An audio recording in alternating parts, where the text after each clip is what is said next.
it is my personal pleasure to introduce Professor Karen Erebus from the Willamette Environmental Studies Department.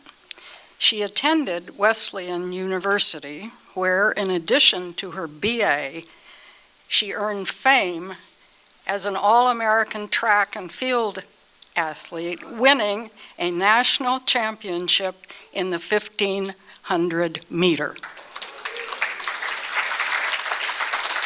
She has been moving very fast since then. While earning her MA at George Washington University, she also taught science and coached track at the Landon School for Boys, a posh middle school. Realizing that she loved to teach, but not so much about 13-year-old boys, she enrolled at Penn State University, where she received her PhD.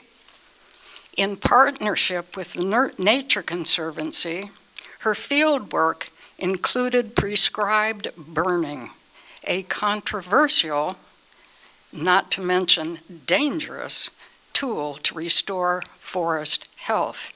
You'll have to ask her about that experience. In 2008, Willamette acquired a 300-acre forest, a perfect laboratory to challenge students to devise and implement actions to bring endangered parts of the forest back to life. Subsequently, under her guidance, a windfall of $188,000 now supports equipment for hundreds of students plus faculty and staff who volunteer in the restoration of Xena. When not lecturing in the classroom on a range of topics, you might find Karen on campus showing students how to core a tree ring. If she isn't there, try Xena Forest, not just talking the talk, but walking the walk despite rain, poison oak, mud, bugs, and absolutely no creature comforts. In November, Professor Erebus will go to China to participate in the International Forum on Ecological Civilization. Good luck with that.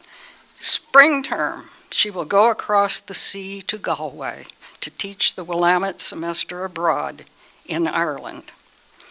Dr. Erebus believes that mentoring students who go on to diverse careers in conservation is her way of paying it forward. Her teaching mantra is clear. To foster hope for the future, students must understand and care about the consequences of human actions in the natural world. Please welcome Dr. Erebus.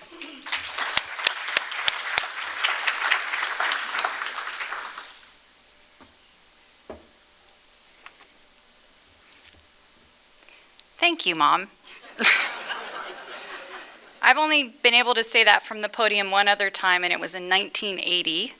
My mother was my AP English teacher in high school, and our swan song was a talk that we had to do on stage. And as part of that, we also had to introduce somebody else, and she introduced me and did a great job then as she did today. So thank you for that warm introduction. So today I am going to talk about Xena Forest, and I want to tell you the story of how Willamette University acquired Xena Forest, and would also like to talk about some of the things we've been doing there in order to restore the ecosystems that have come under a lot of pressure from human activities over the past several hundred years. I'm going to do this in two parts. The first part is the story of how we acquired Xena, and then I understand we all get a bathroom break, which will be very welcome. And then the second part, I will go into more details on some of the restoration work that we have done. So this is the setup. I'm going to talk about the setting, and I'm going to talk about what WUZ is, which stands for Willamette University at Xena. I want to talk about why it's important, and then how we came to have this thing called WUZ, and then the second part is listed there. So let's start with the what. Willamette University at Xena is 300 acres. It's in West Salem, and I'll show you a map in a moment of that. But it contains some very ecologically and historically significant habitat. So there's oak woodland there, there's some prairie habitat, some remnant prairie habitat. We have some mixed forest, as well as some riparian areas, and there are also some young conifer plantations on the site as well. And for Willamette, this property is both an educational and an ecological resource. We are attempting to protect, restore, manage, and enhance the natural resources and ecosystem services there, following an adaptive ecosystem management protocol, and we do that in conjunction with a range of partners. And I'll talk about that in much more detail.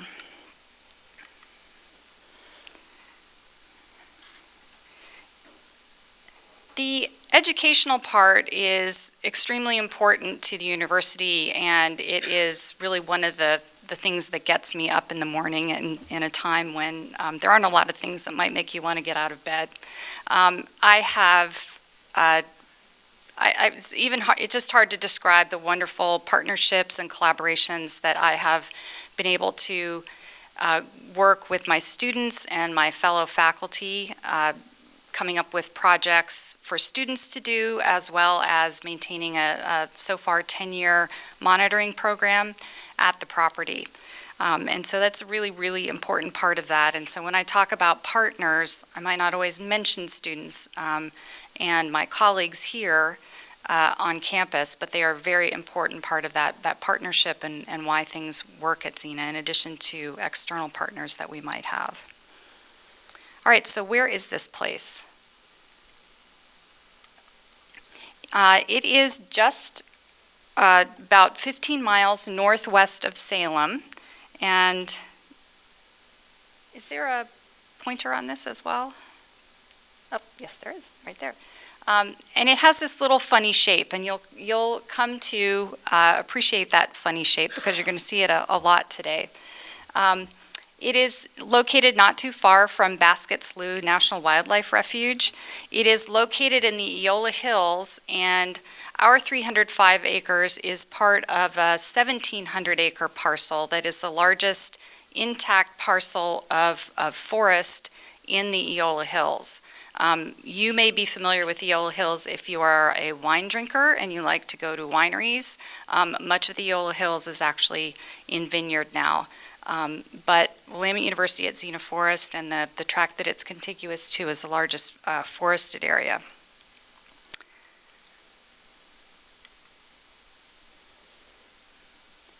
So the Eola Hills are interesting. It is that sort of little bump as you head west out of town.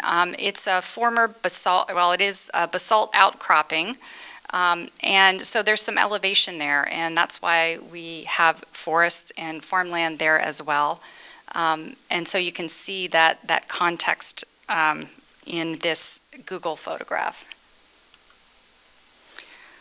Why is Xena important? So let's talk about the ecological importance of Xena first.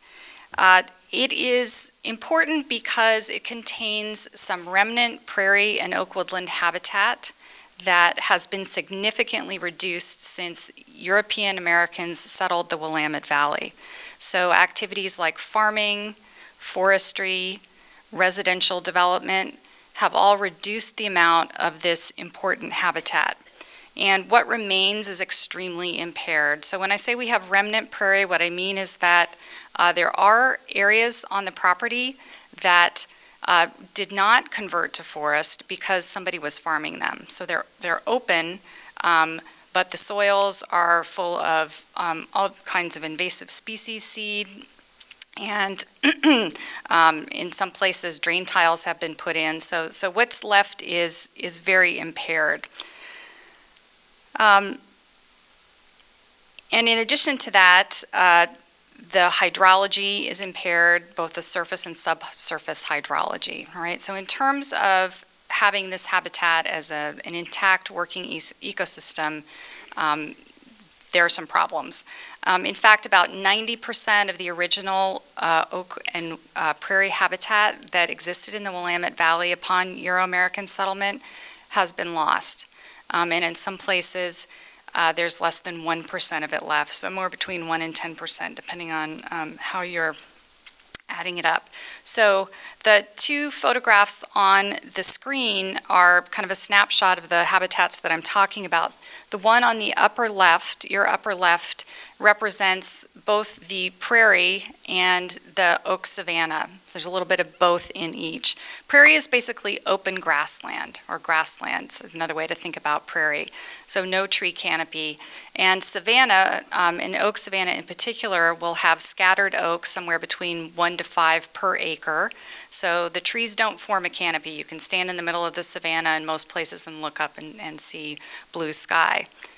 And we kind of lump those things together. So when I say prairie, I'm probably talking about oak savanna, upland prairie, and then we have some prairie that's actually wet. It's adjacent to riparian areas or streams, and it can be seasonally wet. And then the oak woodland is the photograph on the lower left, and that is a forest comprised primarily of Oregon white oak, or Quercus garryana. And the oak woodland has a much higher density of trees. There may be openings within the woodland. You can walk through it fairly easily, but it in some places has a closed canopy. And those are the two habitats of great concern. This series of maps, I don't intend for you to actually be able to read. I want you to get the impressionistic view here that there's a lot of orange on the left-hand map, and there's not very much orange on the right-hand map. And this shows the reduction in oak habitat over time between the 1930s and 2013. And this is work that was done with both maps and as well as aerial photography to show that there's a lot of oak woodland, oak habitat that no longer exists. So I've established that we don't have much oak habitat left, but why is it important? And when we talk about ecological importance, we often use a term called ecosystem services, which you may or may not be familiar with. And this is kind of a nice little diagram to demonstrate what I mean when I'm talking about ecosystem services. And there are 4 kinds of ecosystem services. These are things that ecosystems do that benefit humans. There are provisioning services. These are products that we get from an ecosystem. So for example, water or medicines, right, from plants or food, for example. There are regulating services that ecosystems provide, and you can see some of those listed there. Ecosystems regulate climate. They regulate the water cycle. There are cultural or non-material benefits, so the aesthetic or spiritual pleasure that we get from intact ecosystems. And then there are some supporting ecosystem services that are also very important to keep ecosystems running, and those are things like soil formation and the presence of biological diversity. And so I want to talk about some of the important ecosystem services that oak habitat provides to make the argument that loss of oak habitat is not a good thing. Well, that's interesting.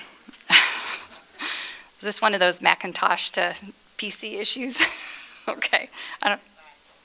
Okay. Sorry about that. Oak habitat is important for a variety of plant and animal species, and the graphic that's on there is actually the cover of the Oregon Conservation Strategy, which is a state strategy, so developed by Oregon Department of Fish and Wildlife for conserving fish and wildlife, focusing on their habitats. And what they've done in the strategy is they've come up with a bunch of habitat types and then species of concern within those habitat types. And it helps the state focus on the areas that they believe are important for conservation efforts and restoration efforts. Willamette at Xena contains 4 of these important habitat types identified in the OCS strategy: grassland or prairie, oak woodland, riparian areas, and wet prairie. And there are also 7 species of concern from the OCS list that we have already identified at Xena. There may be more, and they all happen to be birds. So habitat is one important ecosystem service provided. Water quality and healthy watershed functioning is another one. There are approximately 10,000 feet of seasonal tributaries to the Spring Valley watershed on the Willamette property at Xena. And water passing through upland prairies and woodlands is filtered, and through the upland prairie to the transitional wet prairie to the riparian areas, as well as being part of groundwater recharge. There are 3 tributaries on the property, and they all contribute to the headwaters of the Willamette River, and thus are important for fish as well. Connectivity is another important ecosystem service and important value of this habitat. And we're talking about connectivity in terms of habitats being connected and also wildlife being able to move among those habitats. The property lies, as I mentioned before, in the Eola Hills, and you can see it here in the context of the larger property, the 1,700-acre property that includes Xena Forest Products, which is a sustainable forestry operation owned and run by the Doimling family. And I understand that some of you went on a tour and got to see Xena Forest Products. If you haven't gone on the tour, go on a tour there. It's really an amazing place. In addition to lying on the Eola Hills, there's also something called a conservation opportunity area that has also been identified by the state of Oregon. And within those conservation opportunity areas, we want to focus on these kinds of habitat loss issues. So there is some connectivity very locally, and then there is also Basket Slough National Wildlife Refuge, which you may have visited, which is about 5 miles away.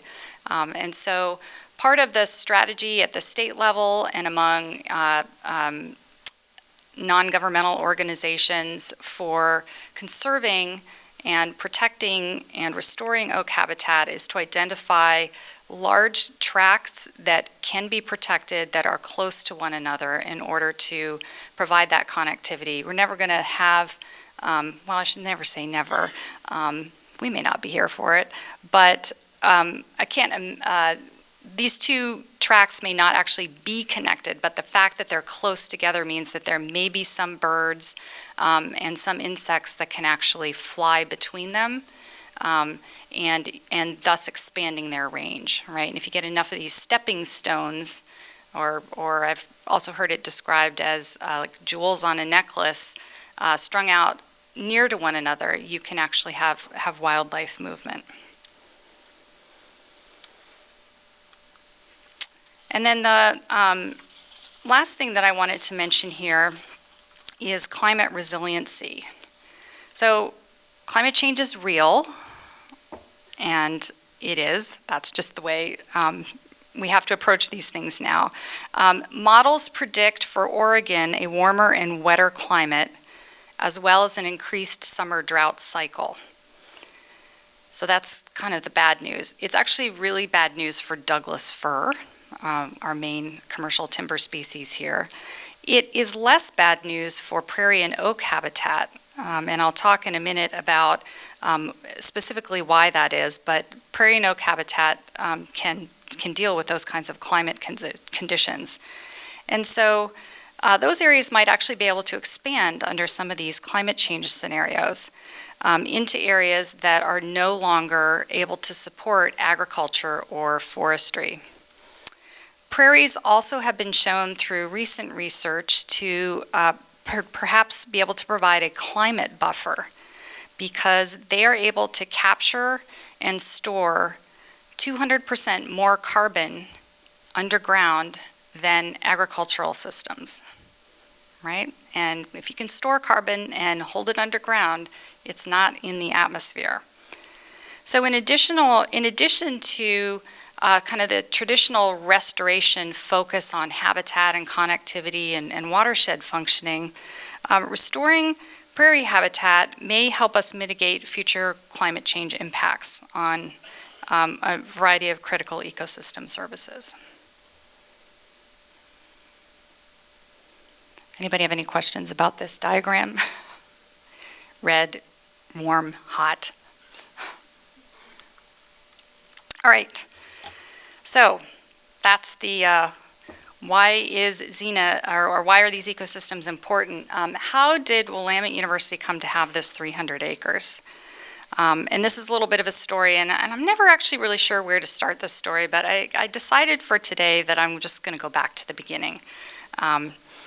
And we're rewinding, in this case, the beginning being 10,000 years ago, because I want you to think about how the landscape has evolved there. And most of the evidence that we have suggested that the current landscape that we experienced evolved because of climate and fire and people. So about 11,000 to 7,500 years ago, so right in here, climate warms. And actually, let me back up a second. This is a kind of a complicated graph because why am I talking about the temperature over Greenland? That's where these data come from. Although this is temperature data from Greenland, it is very similar to what happened here. The only graph that has sort of a Pacific Northwest version of this is unreadable, and I didn't want to torture you with it. So we're using this as a proxy, same message. And also just for reference, this top line here, the negative 20 degrees Fahrenheit, is the current average temperature over Greenland on a yearly basis. So you can think of this line as the current temperature. And anything below that line is cold, colder than normal, and anything above it is warmer than normal. All right, so back here we have an ice age. Things are very cold. And then the ice age ends and things start to warm up. And that's when the story starts in the Willamette Valley, that with this warmer climate and most importantly drier summers, okay, lack of precipitation in the summer, that led to the establishment of a xeric, or very dry vegetation, characterized by Oregon white oak. There was also a very high fire frequency at that time, and we know this from some groundbreaking work that Megan Walsh has done. She did her PhD at the University of Oregon, and she's now at Central Washington. She takes these big cores, sediment cores from lakes, and teases out everything that's in it. She looks at pollen that's collected in those sediments, and her real interest is in the charcoal fragments in that sediment, and then using those charcoal fragments, she can actually reconstruct fire histories over very, very long periods of time. And she took a core in the Willamette Valley, or a series of cores, and noted that there was a lot of pollen from oak trees during this time period in that xeric vegetation. Then about 7,500 years ago, there was a slight cooling, but the summers were still warm enough and dry enough to support fire, as well as indigenous people who used the landscape. And over the last 5,000 years, we basically had a maintenance of wet prairie and oak savanna that are driven by local changes in vegetation structure, as well as ways that humans have used the landscape, and to a lesser extent, larger regional climate variation. So here is the Oregon white oak in the top slide, and below that is a photograph of a camas plant, which was a major food source for indigenous inhabitants of the Willamette Valley. And then the graph on the right is Megan Walsh's graph based on her paleoecology research, human presence in the Willamette Valley. And so you can see humans, we know were here as far back as 11,000 years ago, and that over time their populations grew. They used fire on the landscape to encourage the kinds of plants that they ate, and also to drive game. And that with Euro-American settlement, those native populations were decimated. So what we know about native populations comes from archaeological evidence and some historical information from Euro-American settlers. And the indigenous populations had a tremendous impact on the vegetation structure. They maintained these open prairies with fire, and with their removal from the landscape and decimation, the landscape started to change. So in the 1800s is about the time period that we start talking about European American settlement. Mostly fur trappers and missionaries in the early 1800s. And then the collapse of the indigenous culture, and with it fire.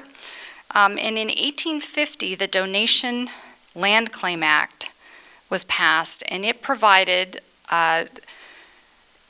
320 acres of land at no charge to qualified adult U.S. citizens. And if you were married, you got 640 acres. If you stayed and occupied the land for 4 years. So very, very rapidly, the land in the Willamette Valley was surveyed and divided up into these 640 acre segments and subdivided and then distributed among qualified U.S. citizens. And people started farming, right?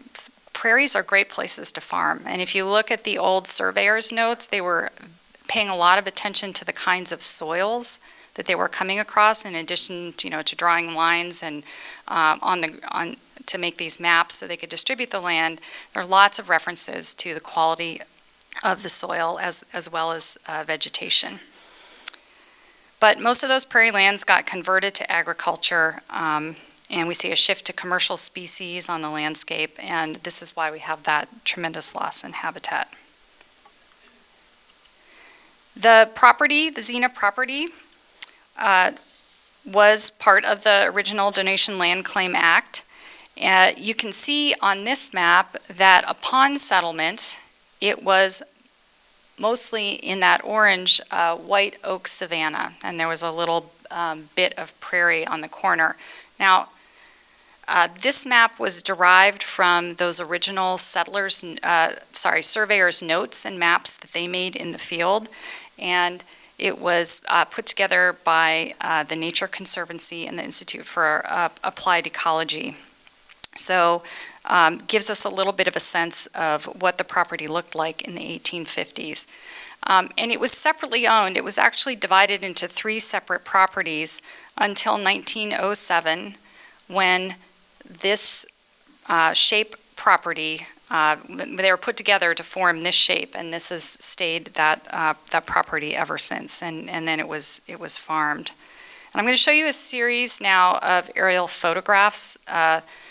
First one was taken in the 1930s. This quality isn't terrific, but I want to show you kind of how the landscape has evolved over time.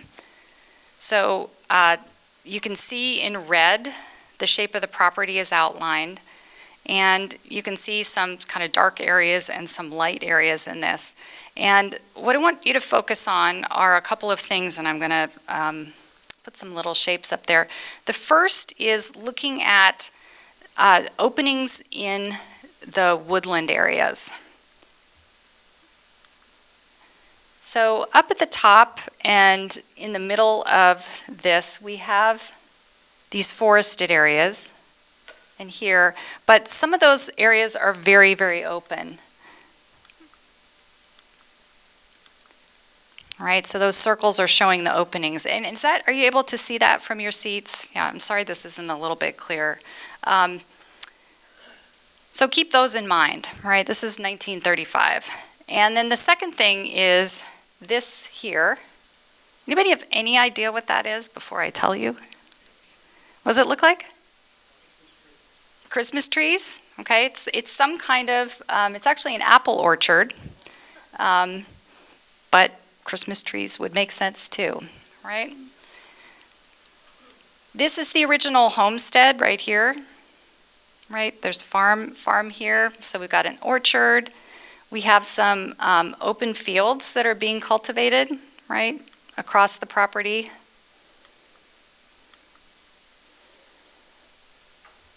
So that's what's happening in 1935, right? There's some forest, but the focus here is on orcharding and on grazing, as well as cultivation of fields. This is the property in 1994. And you'll notice right away that those forest openings on the top are gone, right? So the forest has closed up. This area still remains open, and there's a small opening there. The orchard, not really there anymore. There are actually to this day still a few orchard trees on the property, but it's not being used as an orchard anymore, and many of the trees have died or been removed, so that's gone. And we still have, in 1994, these open fields, all right? So what this is telling us is that over time, the property was a mix of forest and farmland, and being used mostly for agricultural purposes, but that has changed by 1994. We see some changes, particularly in the no longer using it for all of those farm purposes.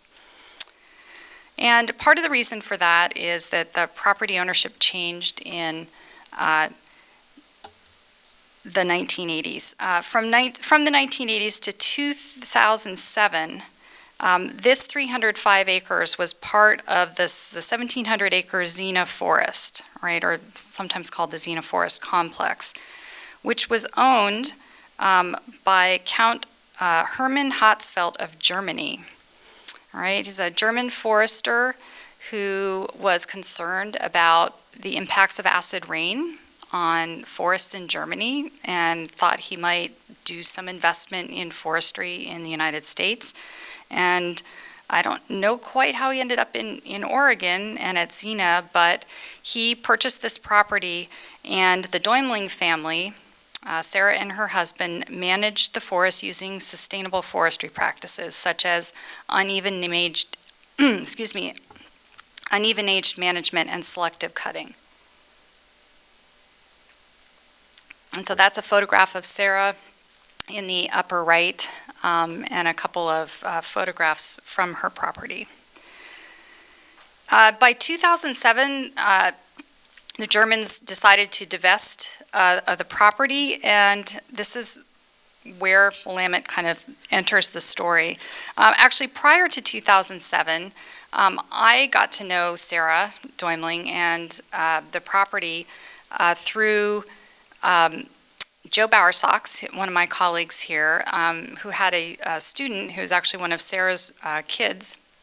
And we got to tour the property, and we started taking our courses out there.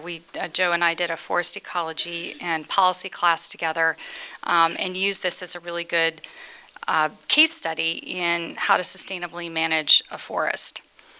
And then the Germans are selling their interest, and Sarah, Sarah is concerned.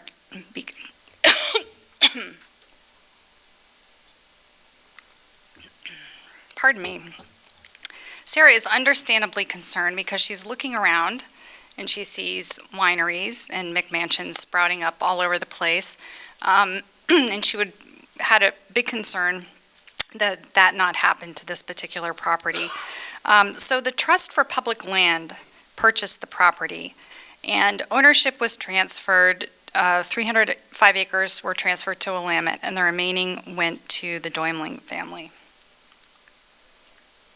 So this is the property at the time that happened, our portion of the property, and so we're going to look at those same areas again.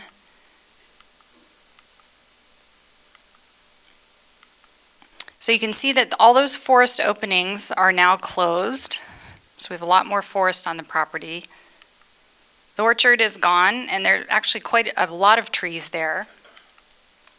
And in most of those areas that were opened and farmed, conifer plantations went in, and that was part of the forestry operation. So there's actually very little open land.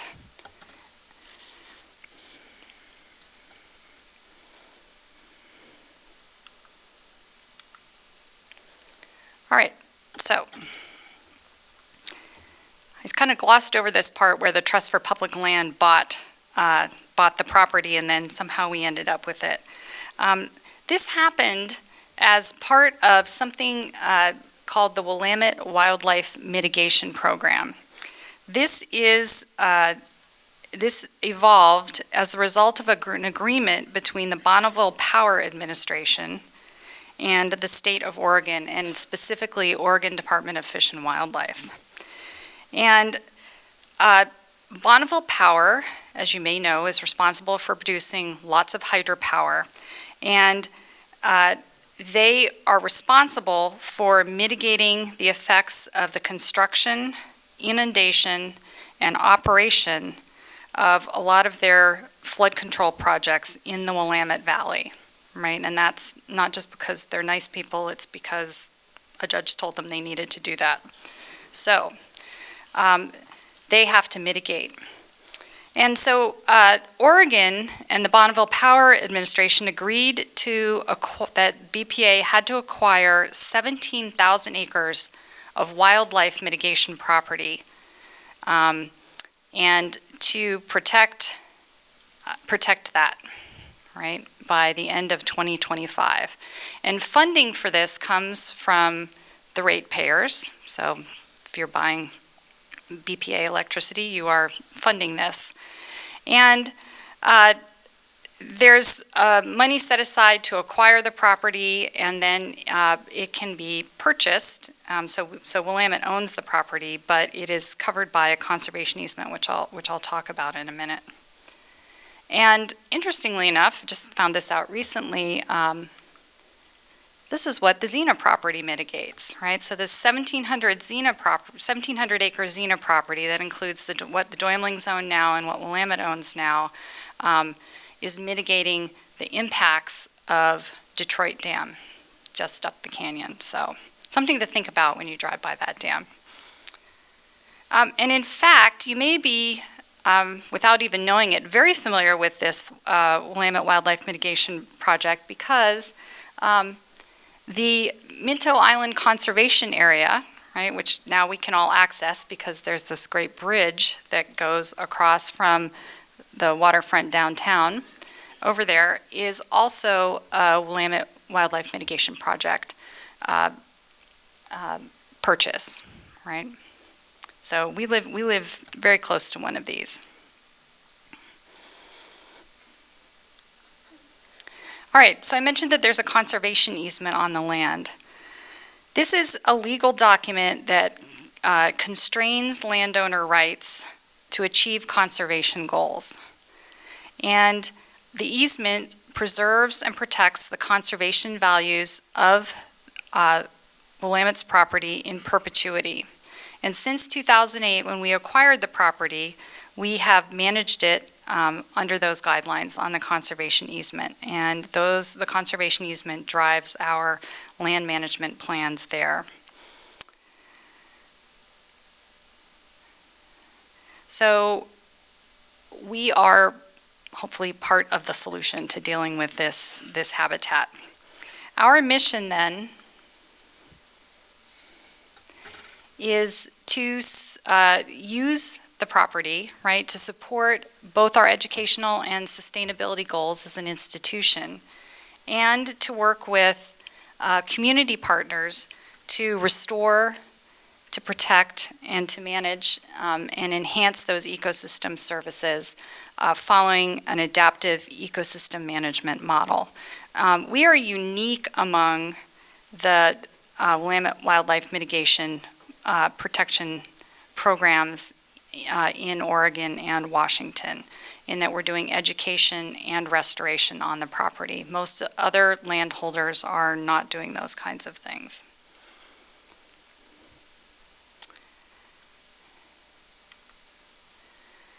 So we've developed, as part of our land management plan, a set of goals for the property.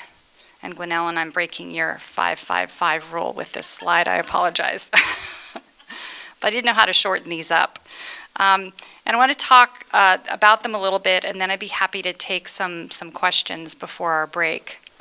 And the first one is that we are recognizing that native prairie and oak woodland and the riparian plant communities need to dominate the property. And they also need to support a high level of biological diversity. We are also focused on watershed protection and water quality. We also are dedicated to demonstrating how sustainable forestry practices can also be a model for restoration and land conservation. And we want anybody who visits there to leave with an understanding of how we are doing this, right? So our educational mission is rolled up into all of these goals. And we have done quite a bit to meet some of these goals, and we're just starting to work on some of these, and I'll talk about those in more detail after the break. But I'd like to stop here and see if anybody has any questions.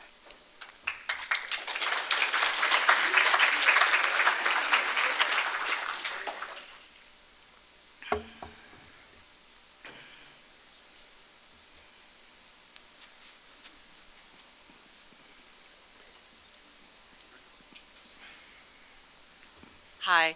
I've always wondered if Willamette had to pay for this property, or it was donated in some way without payment?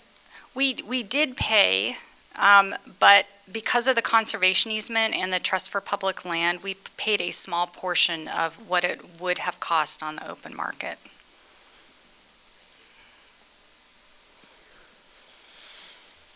Karen Bender. I was looking at the map, the original map, and where the homestead was. Is the old homestead on that map, on our Willamette area? Is it still there? Is that your question? No, I'm sure it's not there, but is it on? Was it there on the property? Right here? As far as I know, that's the place where we have found buildings. There's a couple of other places where we've found just foundations of buildings, but it was all generally in this little area right here. Yeah.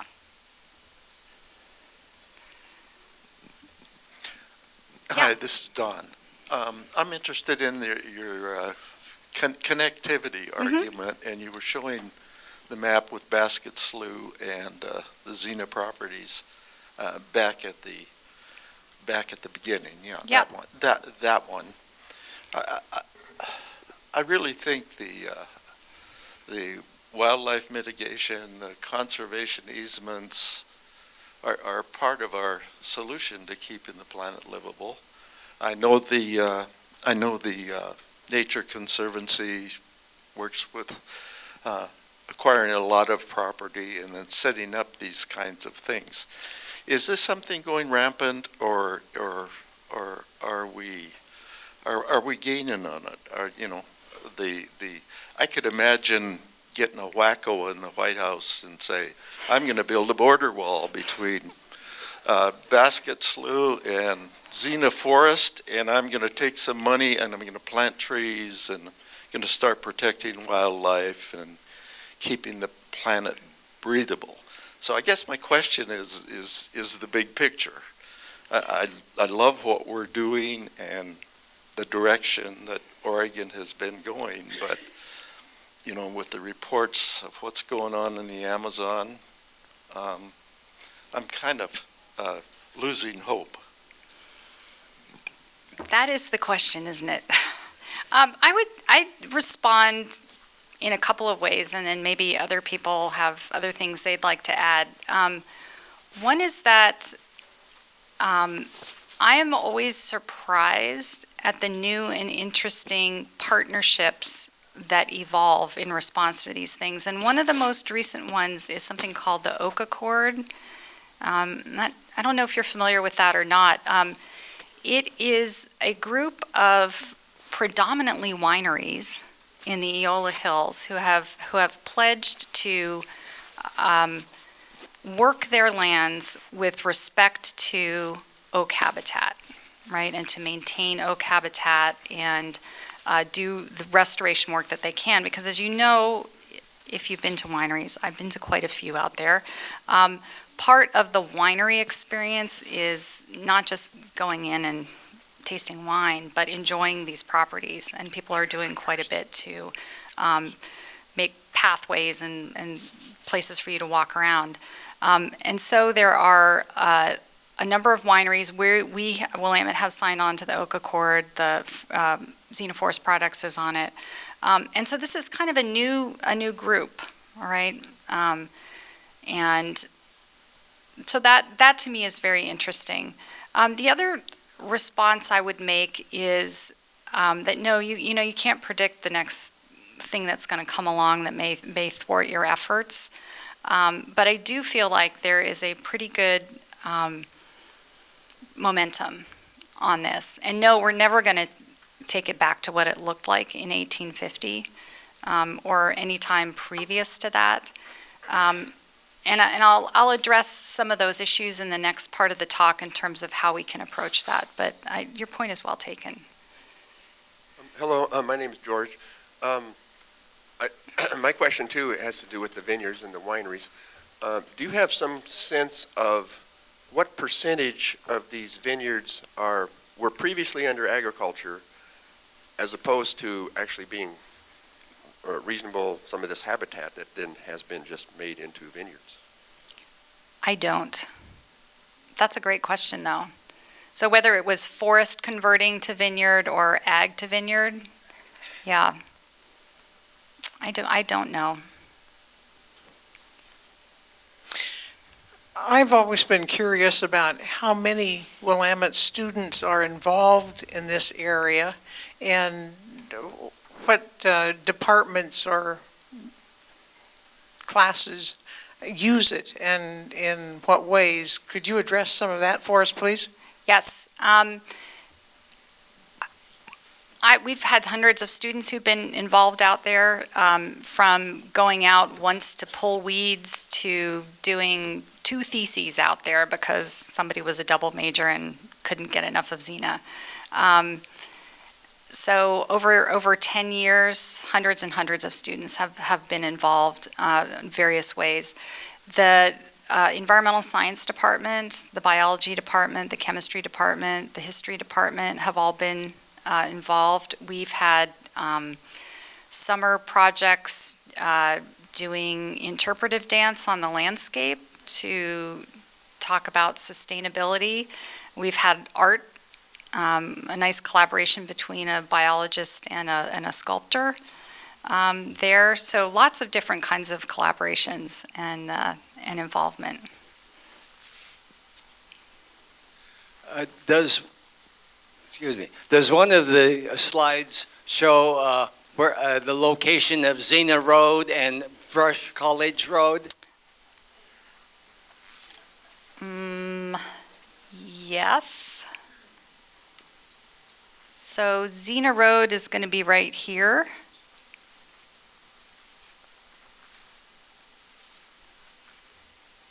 Does that help? And Brush College Road? It's going to be too hard to see on this map, but I could, I okay. could show you at the break on my phone. Oh. Yeah, I'd be happy to. This is Jim over here and Yeah. this side. I live right above Pringle Creek where it's going into the slough, and they've been restoring it since I think mid-July now, and it's an amazing project to watch. They're actually shifting the creek over to the north side of where it is now, and they're creating banks on both sides and doing, from my perspective, a fantastic job of removing all the poisons and whatnot and replacing them with plenty of protective soil and rocks, et cetera, et cetera. Is that also part of that? I know the bridge, you mentioned the bridge in Minnow Brown. Is this part of that as well, or is it more of a city project? The Pringle Creek project, is that part of the The Willamette Wildlife Mitigation Project? I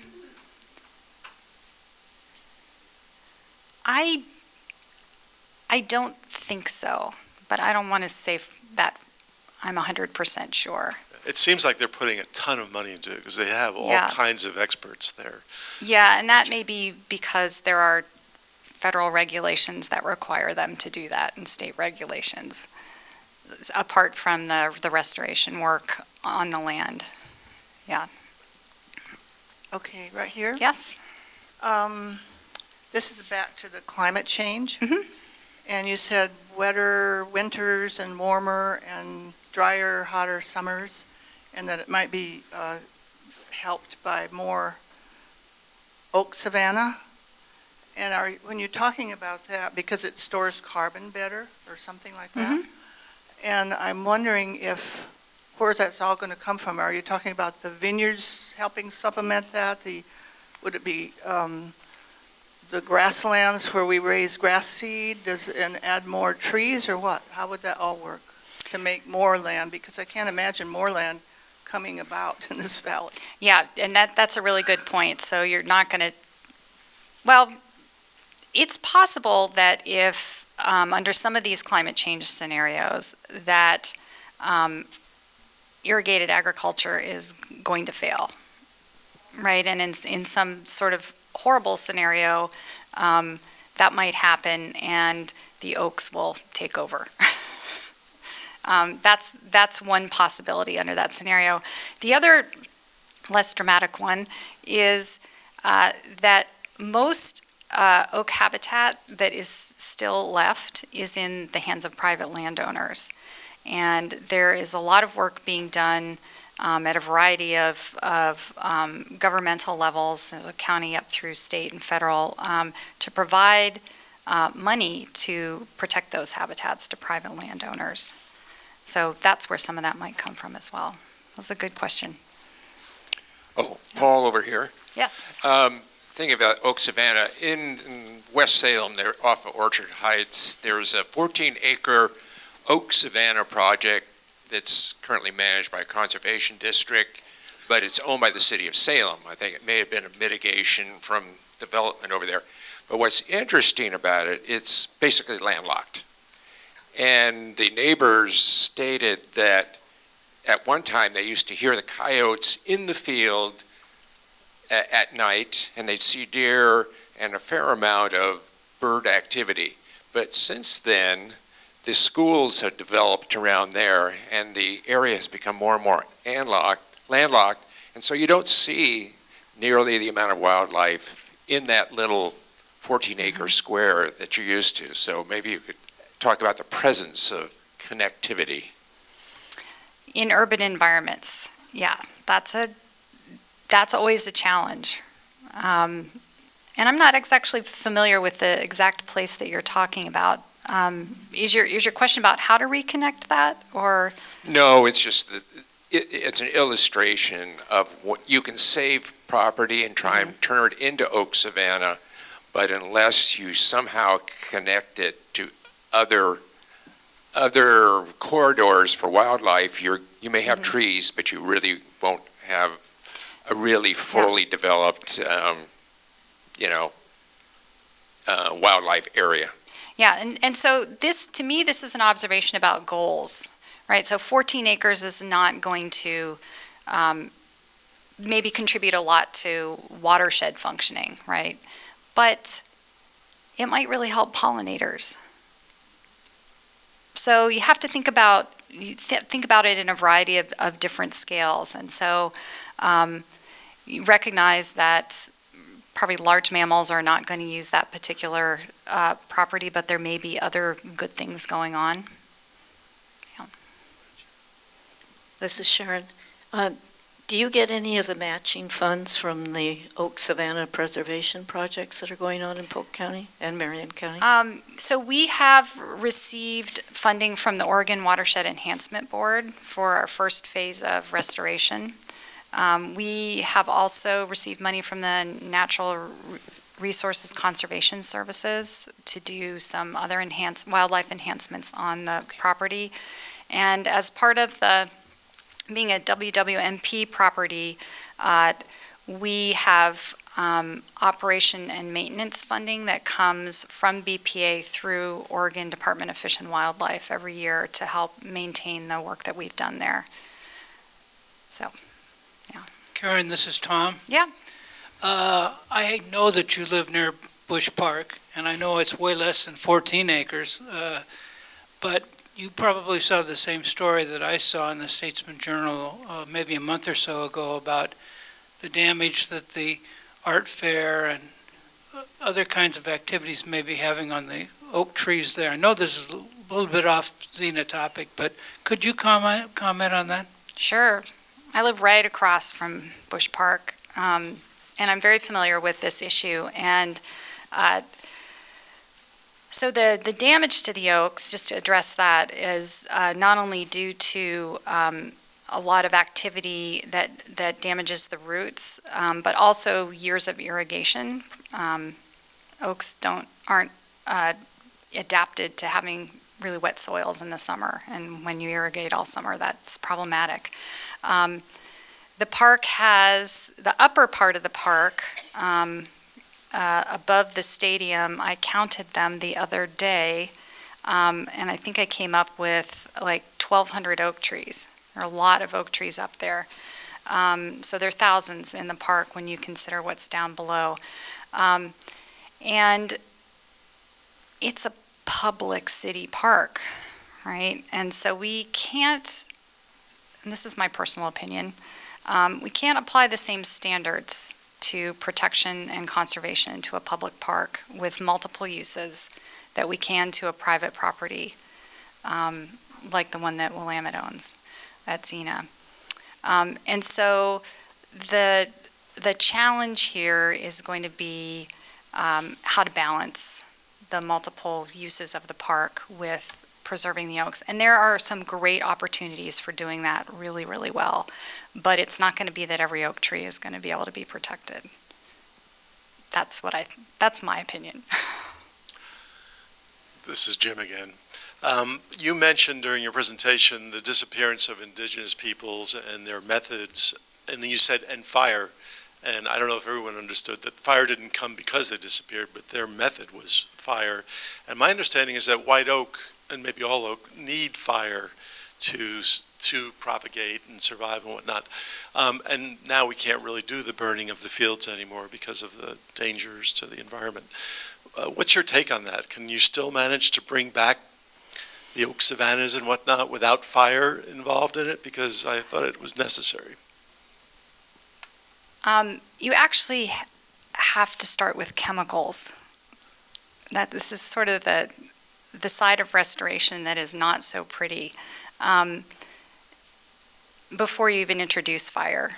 The purpose of fire, or the effect that fire had, and these are low intensity field burns, basically grassland burns, is to kill competing vegetation and to keep the density of the oaks low.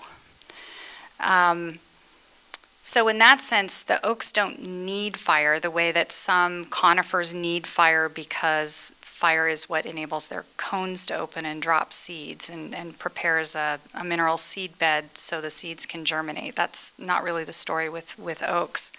And grasslands are, as I mentioned earlier, so degraded and so full of seed that if you just burn them, all you're doing is encouraging a flush of weeds. And what we've found at Xena through experience and other restoration practitioners as well is that you can't just put fire back on the landscape and hope that everything goes back to the way it was. You actually have to kill and chemically fallow a lot of these grasslands and start all over again. Yeah. I think we're ready for our break, so Great. we'll take a 10-minute break and be back at 25 to.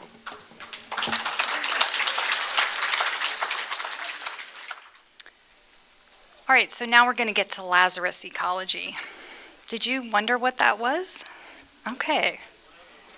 Well, so I'm always in search of the right metaphor for what I do, and you'll have to help me with Lazarus Ecology.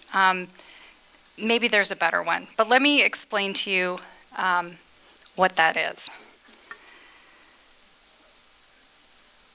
Usually, we cease studying the ecology and natural history of a species or ecosystem once it goes extinct. However, recently, there's been work by a researcher named Kevin Burgio and his colleagues on the extinct Carolina parakeet as a case study to show how you can recover information on an extinct species. And they did so using historical accounts, so letters people wrote, diaries people kept, journals people kept, and museum collections to recreate the species distribution of the Carolina parakeet and its ecology, right? And they called it Lazarus Ecology. So they weren't setting out to bring the Carolina parakeet back from extinction to raise it from the dead, but to show that you can understand something about a species even after it's gone if you look in the right places.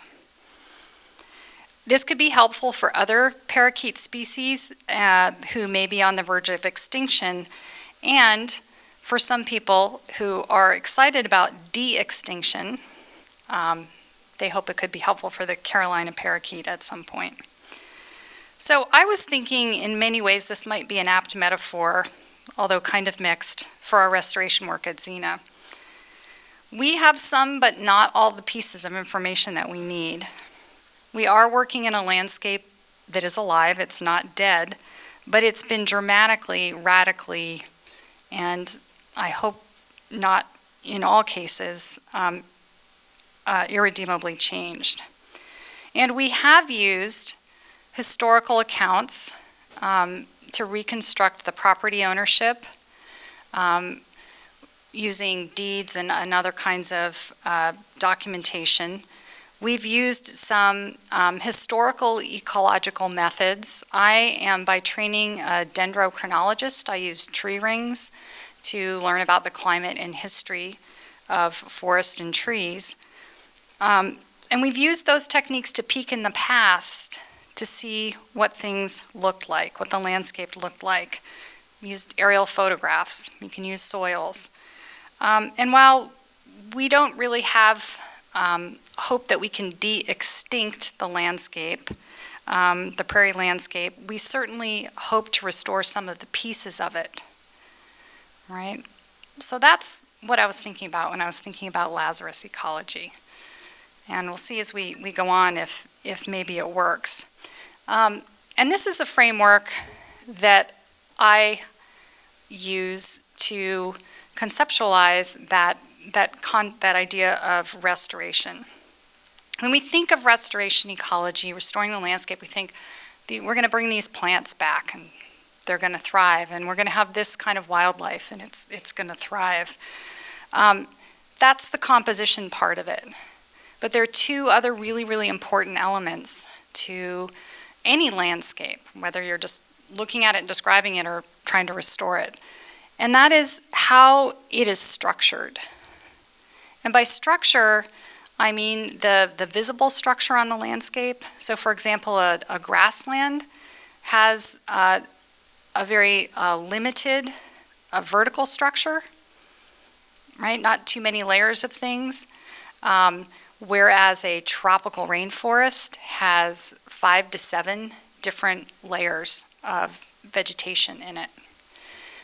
There's above ground structure, right? Then there's below ground structure, something that we are just starting to learn about, and there's some pretty amazing things going on in terms of how trees might actually be able to communicate and share resources in times of low resource availability. So there's the structure of the landscape, and then there's how it functions, right? So how all the different plants, the composition and the structure act together to move water through the landscape, or to cycle nutrients, or to store carbon. Lots of different kinds of important things. And so a lot of the work that we've done at Xena has focused on the structure and the composition parts. We would like to restore function, and that is the hardest bit to do.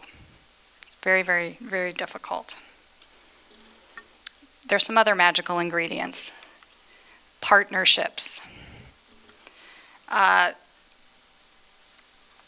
We would not be where we are today without some of the tremendous partnerships that we have been able to form and take advantage of. And there are a variety of different kinds of people and organizations we've partnered with. These two organizations, Trout Mountain Forestry and the Institute for Applied Ecology, are experts. Their full-time jobs are as restoration practitioners. And so we have a plan for something that we want to do. We've made these plans in conjunction with both of these firms, and they come in and do the on-the-ground work, removing trees, planting things, you name it. And I'll show you some photos of that in a moment. I've already talked about Bonneville Power, right? An Oregon Department of Fish and Wildlife. They are in themselves a partnership, and they work with us to so that we can develop our land management plan and to execute some of the things in that plan. The Trust for Public Land stepped in as a land trust to secure the entire Xena complex prior to the Doimlings and Willamette purchasing their portions of it. Mentioned in one of the questions, the Oregon Watershed Enhancement Board. This is OWEB is dedicated to watershed enhancement and provides millions of dollars every year to landowners and other entities like watershed councils to do restoration work that benefits watersheds. And in case you didn't know, OWEB is in part funded by the lottery. So this is your free reign to go buy lottery tickets, because there's some good that comes out of it. And you might win something. We've also worked closely with the Doimlings, Xena Forest Products. They were our partner on our first OWEB grant, and we continue to do a lot of educational work with them.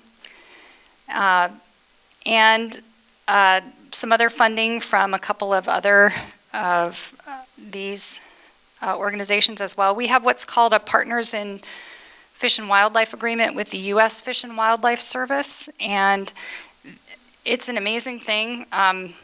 They provide thousands and thousands of dollars of in-kind labor. They do things for us that we couldn't even begin to do because we don't have the expertise or the machinery, and they come in and do it because it's part of their long-term vision and mission to protect these habitats. So partnerships are really, really, really important.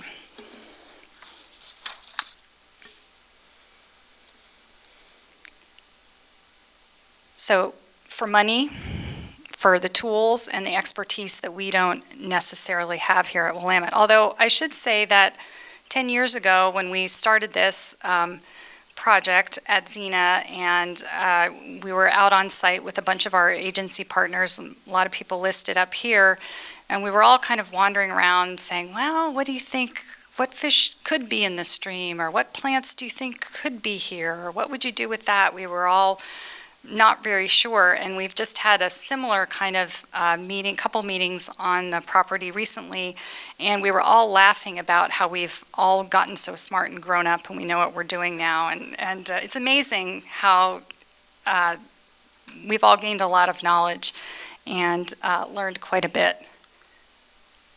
Here's just one of my favorite photographs.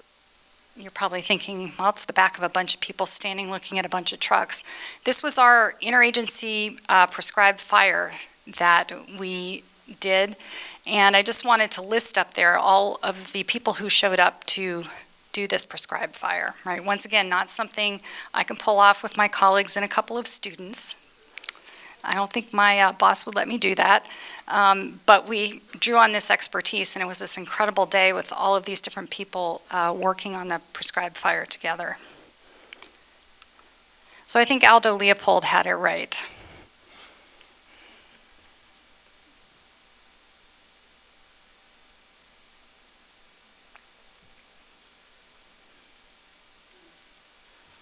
That we are a thinking community, and it's because we have that community and all of those partnerships that I have hope for how this is going to turn out.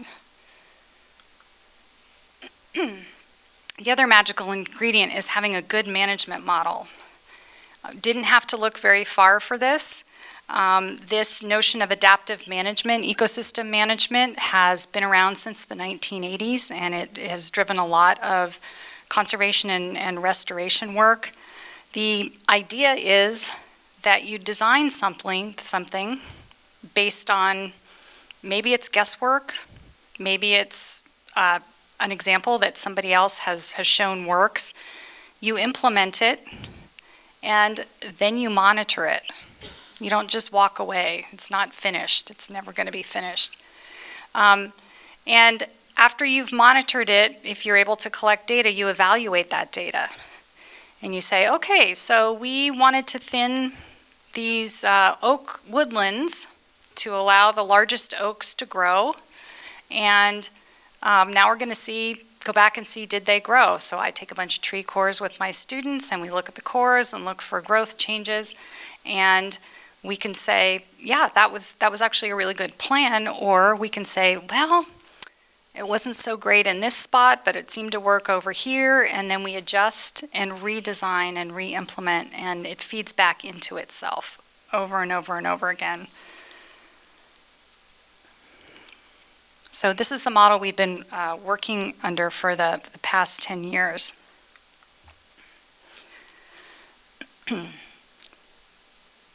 Here is the Google Earth imagery for the property today. And you might remember from the previous slides that we had a lot of open forest here and here, and that's all now gone. Those forests have closed. There's no longer an orchard, but you might remember from the 2005 aerial photograph that there were all of these plantations here, and those are now gone. So we have been able to convert 60 acres of young conifer plantation into prairie over the past 10 years. How do you do that? But before we get there, we've also improved the quality of the oak woodland by doing some thinning and invasive species control. There's our prairie. We've improved the quality of young conifer plantation that remains by doing thinning. And we've also done some sustainable forestry, harvesting around 15 acres of oak and Douglas fir, some of which went on to be milled, and some of which did not. What are the tools for doing this? So I mentioned earlier, in response to the question about prescribed fire, that sometimes the tools of the restoration ecologist and the sustainable forester are a little daunting. So sometimes you just have to come in with a big piece of machinery and knock things down, right? A lot of invasive species and brush. So this is one of the tools that we use. Sometimes you get to burn things, right? This is our interagency fire burn, prescribed fire. And then you can plant things and watch them grow back. If you're ever at at Xena, and I'm going to share with you an opportunity to visit here at the end of my talk, we have intensely planted a 1-acre section of our prairie very close to the parking lot. And May and June are great times to go out and take a look at that and see all of the native species in very high densities and what things might have looked like once a long time ago. We won't, FYI, get this kind of planting density. We couldn't afford it across the whole 60 acres, but it's nice to have a little showcase. Sometimes you have to log, right? Sometimes you have to cut big trees down, whether that be a plantation or whether it be oaks. Sometimes there are just too many trees. Or you thin them. So just taking a few out here and there. And there's material left over after you remove these things, whether you're piling it up with a cat or whether it's coming out of the forest. We burn them in these burn piles, which releases carbon to the atmosphere, right? It's not so great for our carbon footprint. However, these burn piles are amazing nurseries for native grasses and forbs. And so after they're burned, we seed them, and the native plants grow like gangbusters and spread out into the area. There's some things that are just easy to kill with chemicals. This is a non-native cherry tree, and this is called the hack and squirt method. And so they come along with a hatchet and cut into the cambium and squirt herbicide in there, and then the tree takes it up, and the next year the cherry tree's dead. It is not a bad way to kill cherry trees, because then you have standing dead wood, which all kinds of wildlife like, and eventually the tree falls over and provides downed wood for the forest. So everybody gets something out of it. Another project we did with the Natural Resources Conservation Service was a snag creation project.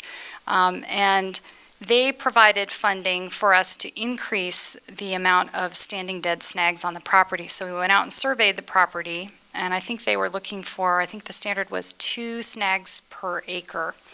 And in the areas where we didn't have snags, we hired a forester to climb up the trees and actually create snags out of live trees. We pre-selected these. So you can see the completed snag there as a Douglas fir. So we went up and limbed it, and I think he also girdled it at the bottom, so took a strip of the bark off around it to kill the tree for wildlife. And then you plant things, right? Can do this by hand. We've grown out thousands and thousands of native plants, both out at Xena and in the greenhouse here on campus, and then the students plant those out. The U.S. Fish and Wildlife Service does a lot of grass seeding for us, using a gizmo on the back of that they can just pull along behind the tractor that actually drills the seed right into the soil, so you have a good chance of germination. You can pull weeds. We're all familiar with this form of restoration. And then you go back and evaluate, right? So we will monitor the health of the trees. We will monitor the growth of the trees. We will monitor the density of plants. We are also starting to monitor pollinators on those plants. And this is where our amazing students come in. We have this endless supply of energetic people who really want to go out there and get their hands dirty and their feet wet. We've had many, many student theses that have looked at invasive species, that have looked at bird species, blue jays, acorn woodpeckers, in particular have been, two species students have been interested in. We've had Tyler in the bottom left corner did an extensive study on the amount of coarse woody debris or downed wood across the forests, which gives us an indication of forest health, because that's something that's needed to recycle nutrients and carbon. We've had another student who, Peter, who was interested in precipitation data and trying to understand hydrology at Xena. Kelsey is a former student who did a lot of the work on understanding property ownership, and she also did a really nice study using multiple lines of evidence to look at the impacts of not only humans, but the natural world on the landscape. And I think I have a slide of some of the results of her work I can show you in a few minutes. We've had students from the Willamette Academy come out and help us do monitoring, as well as many, many different classes across the university that have aided us in this effort. We also have a summer research program, the Summer Collaborative Research Program, SCRP, in which students partner with faculty members to do research, and we've had many students who have done projects as a result of that. So lots of great opportunity here for students. They're a wonderful resource. And then you have to evaluate all that information, right, and see how it feeds back into that adaptive management model. All right, a couple before and after pictures. Let's see. So this is a 9-year period. That photograph is taken from the same point in the upland prairie.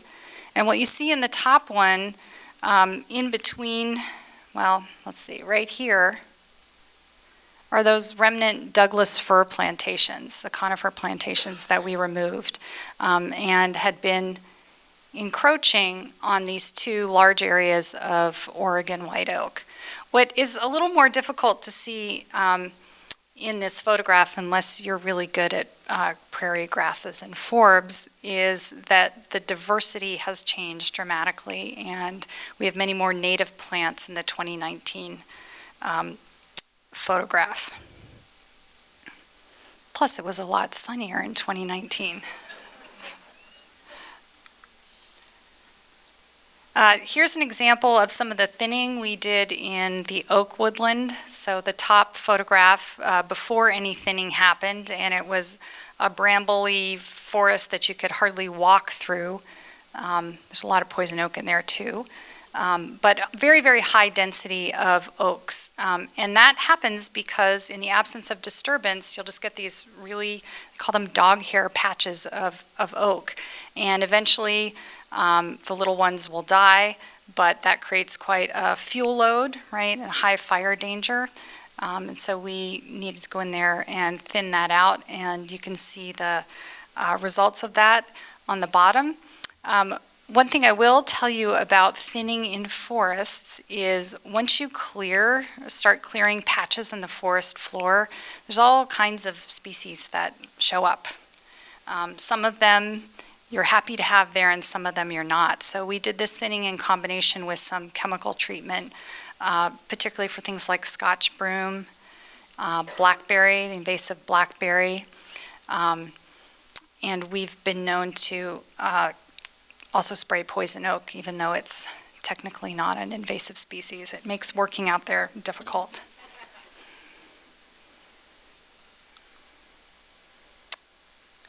This is the research that I mentioned a moment before that my former student, Kelsey Raybould, did.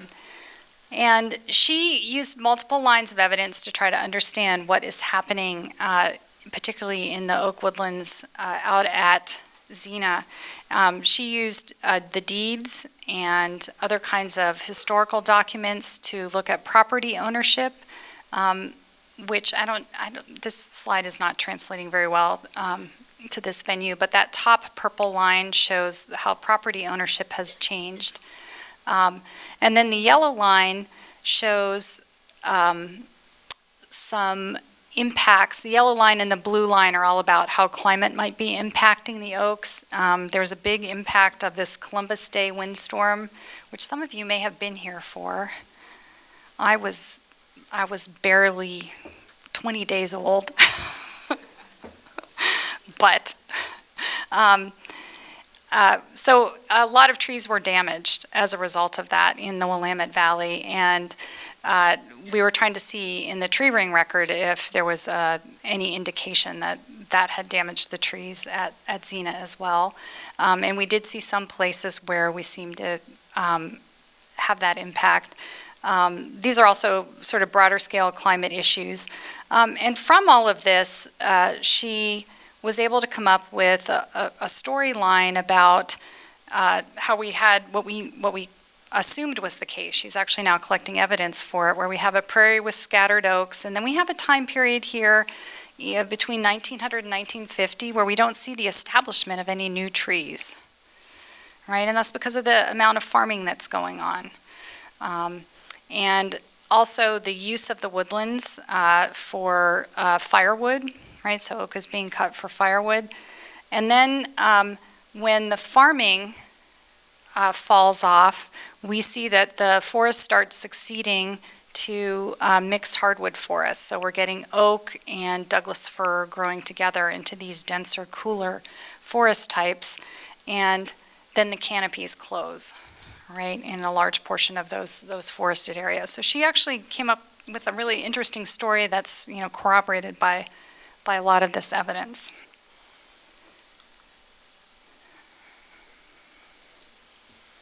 So those are some of the things that we've done and some of the tools that we've used. Where are we going with this? What do we imagine that this place might look like in the next 10 years? Well, one of the to-do items on our long list of to-dos is to work on the wetter portions of the prairie. So where we have riparian areas, like right here, we also have prairie on either side of that grassland area. And it requires a different set of treatments in order to restore the prairie there, at least start toward restoration.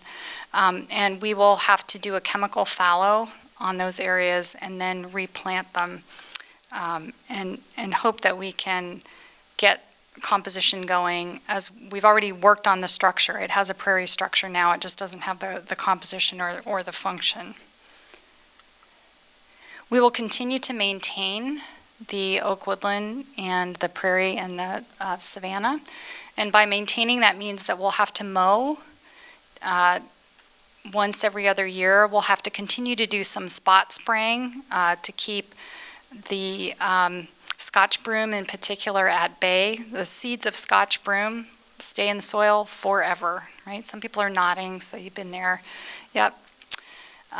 So we'll continue to spray for those, probably do some hand pulling as well, and we'll continue to add native seeds, both grass seeds as well as some of the other native plants. We're going to continue to demonstrate the value of sustainable forestry to conservation. This property is only half oak habitat and prairie habitat. The other half is in forest. And those forests contribute something to the functioning of the property. They're important in watershed health, maintaining carbon stock, and in cycling nutrients. And we would be foolish to not pay attention to those. We want to be a model for other landowners who have perhaps a working property where they are harvesting trees, but who also might want to do some oak restoration as well. We want to show how those two things can go hand in hand. And the other big push in the next 10 years is to increase our monitoring efforts. So far, we have been monitoring the woodland and the prairie mostly for vegetation. It's now time to start counting and monitoring the birds, other wildlife, looking at pollinators, So thinking about different kinds of organisms that we want to include, herpetofauna as well. And we also want to expand the monitoring to the forested areas as well. So the mixed conifer forest, the mixed forest and the young conifer stands to understand how much carbon is being stored there, what kinds of light are coming into the canopy, how fast the trees are growing, things like that. And we're also going to kind of reconceive what it is we do with all the data that we collect. Right now I can tell you little things about the prairie and little things about the oak woodland, but what we want to do is take all of these data that we're collecting and actually model it. And we have a watershed level model that one of our faculty on campus has developed. It's extremely complex. I don't begin to understand how it works, but you input things like the amount of water and the type of vegetation on the landscape, and it can tell you all kinds of things about ecosystem services and how water is being processed on the landscape, how much carbon is being fixed that are really important. And we hope that this will actually serve as a model for other kinds of restoration projects. This is the digital age, and there are lots of cool new toys to measure things in the field that you could never use before. Here is my colleague Scott Pike with unmanned aerial vehicle, also known as a drone. You may have had the experience of hearing one of these things buzzing around your neighborhood. These are terrific. Not only can you kind of get up high and see things, right? So they take video, but you can also attach certain kinds of lenses to them that will look for particular wavelengths of light being reflected back off the canopy. Variety of different kinds of uses for those to collect data that we wouldn't have been able to collect otherwise. My colleague Dave Craig is going to be setting out a lot of camera traps, which are basically cameras attached to trees or other things, posts, and they are triggered by motion. So when a deer walks in front of it, it takes a picture. And so you have a record of what animals, what wildlife are using the property. I think we've had one or two out in various places. We'll have 20 sprinkled across the property. And we're going to coordinate all of this data collection by having data collection points for multiple variables, multiple organisms, or whatever other kinds of information we're collecting at the same place, so we can evaluate data over time, but located in one geographic area.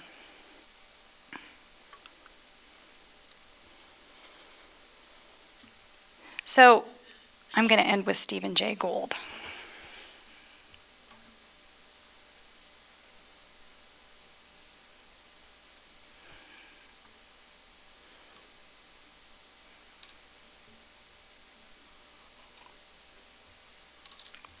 And then, if you're not excited already about Xena, here's your opportunity to get really excited about it.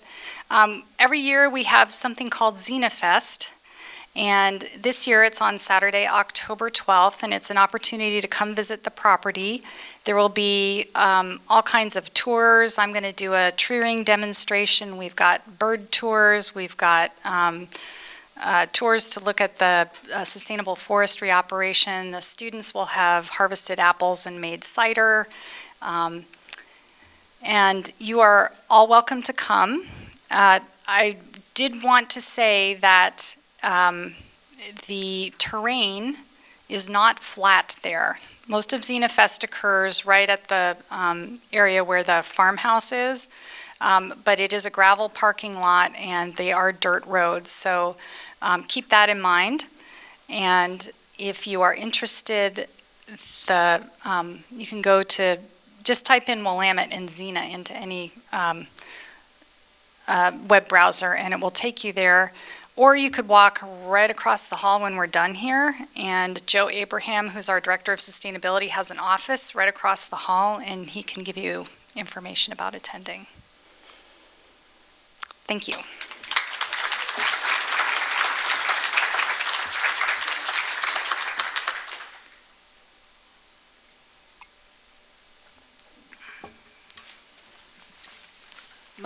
My name is Janet, and I There you have are. two questions, maybe they'll be quick. One is, a couple years ago, I thought Xena was closing and Willamette was not involved. Can you tell us what happened to make that problem and what resolved it?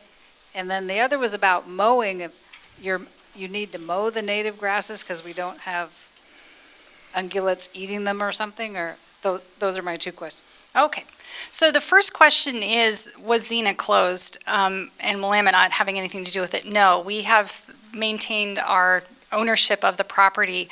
We scaled back on access to the property for a period of time while we were negotiating the conservation easement. We had to renegotiate the conservation easement with the Bonneville Power Administration because they were concerned about some of our uses there.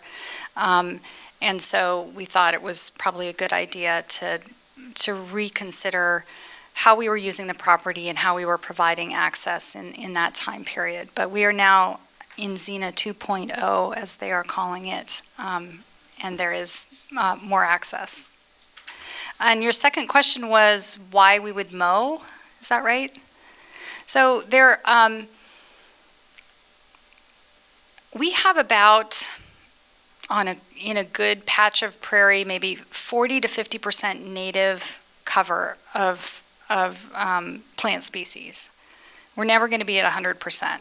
So there's always, half of what's there is always non-native. And some of it is not really a problem, but some of it, when it sets seed, will be a problem. So when we're mowing, we are mowing prior to seed set to impair the ability of those non-native plants to reproduce. It's tricky. You bring up a really good question about timing of mowing. It's also in high fire danger situations, one way we can control the probability of fire. This is Lucy over here. So we live in West Salem. I taught at Rush College Elementary. I'm real familiar with this area. What road, just to get an order of magnitude, if people want to go out to Xena Fest, what is the road you use to access the parking lot? So Xena Road, and our entrance is directly across from a winery. It used to be called St. Innocent, and it's now Faella. So if you see that big French chateau, you are almost there, yeah. This is Wayne. I have a question about what herbs have you been finding out there? Oh, Whoops. I don't know. We had a student who did a study, I want to say, it was like 6 years ago. And the way you do those studies is, or one way is that you put out big pieces of plywood or cardboard, and they all crawl under there, and then you come along and pick them up, and you can count things. And he had terrible luck. And I don't think it's because there wasn't anything there. I think it was because by the time he figured out what his research methodology was, it was January. And yeah, and then he was graduating in May, yeah. So I don't know, and I'm really sorry. I should have that information. This is Ken. Could you tell us if there's still any farming or gardening going on in the Xena? Yes. So we have 5 acres that is a reserved use area. And it's right at the entrance. And we have about a 1 acre farm there, roughly, if you kind of piece it all together. We have a high tunnel greenhouse that the students grow food in, which they sell to Bon Appetit here on campus. And then we have another garden, an uncovered garden, that has a deer fence around it where they grow other things. Yeah. Paul here. Since you're a tree ring specialist, what are some of the ages, or what are some of the older oaks on the property? I think the oldest oak goes back about 350 years, was the oldest one that we were able to core. I'm saying that's the one we got to the center of. Oaks are very hard to core. Most of my increment borers aren't actually long enough to get to the center, so I'm gonna say 400 years. Okay. Karen? Yeah. Jinx, over here. Hi. Hi, how are you? We miss you in the neighborhood. Having family in California, we have seen over years the effects of drought on trees. But I was really surprised this weekend to be at the beach at a third-floor condominium. So I was above the street level and kind of up in the canopy. I was really distressed to see how many trees are dead. I'm assuming, and I'm aware of it around town as well, that it is the drought that's affecting us here. My question has to do with what about the removal of those trees in populated areas? Do you have some suggestions as to what we should or should not be doing about the dead stuff in town or where people are? Well, dead trees can be hazardous to human health. They can fall on you, your car, your house. Yeah, so they probably shouldn't remain if they pose a hazard. There may be some places in like Minto Brown where we should just let them fall down or be snags on their own. It's one of these it depends questions on the particular circumstances.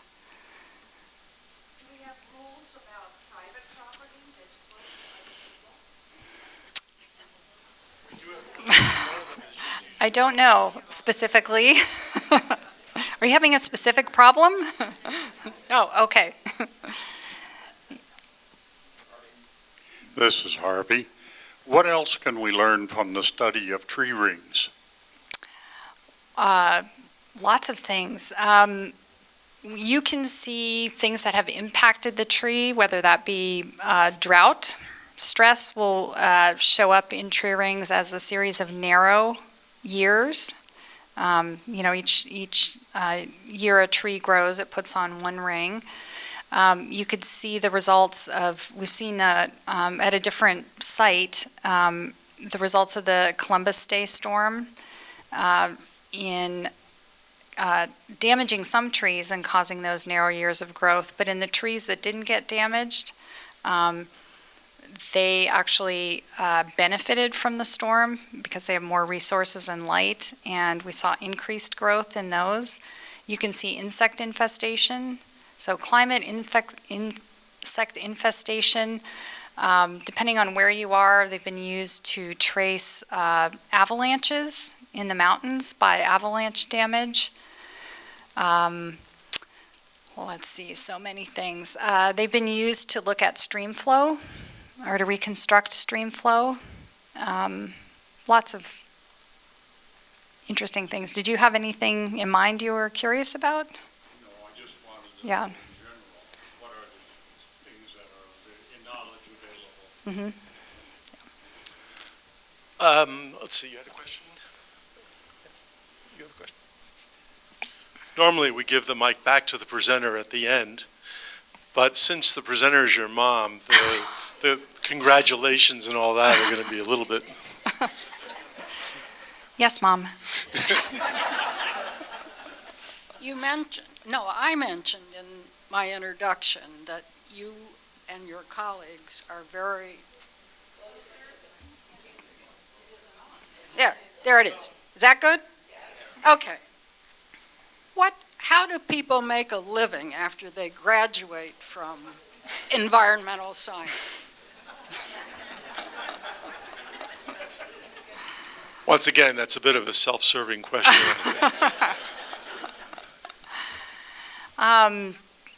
So you want to know what our students do when they leave us? Some of them teach.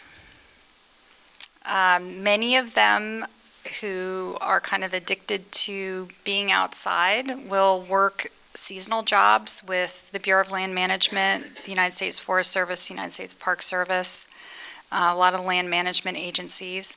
And many of them eventually, after doing lots of kinds of seasonal work, monitoring forests or plants and animals, will actually get full-time jobs with those agencies. A lot of them find their way back to graduate school eventually. Some of them go to law school. Had students who have gone into firefighting. Looking at my colleague in the back of the room, who am I forgetting about? Some of them sell real estate. MBAs, yeah, who are interested in sustainability. Wine industry. We've got a couple who've gone into, they make wine now. They're good students to have. Yeah. This is Paul. Just a point of information. I happen to be a recent appointee to the Salem Parks Advisory Board. And if you go on in the city of Salem, basically, Salem actually has a position called urban forester. It's currently vacant, but there's lots and lots of regulations on the Salem trees that they own, which is street trees, park trees. But when trees are on private properties, reference to you, Jinx, it's a lot trickier as far as, whether a city can't, only unless it's a hazard, can the city, say, order a tree to be killed. But anyway, there's lots of interesting tidbits about how trees are managed in Salem. Well, in the absence of any more questions, and I hear a low rumble of stomachs, so I think they're getting anxious for lunch. I want to thank you, and I think on behalf of everybody, you gave an excellent presentation, very informative. Thank you.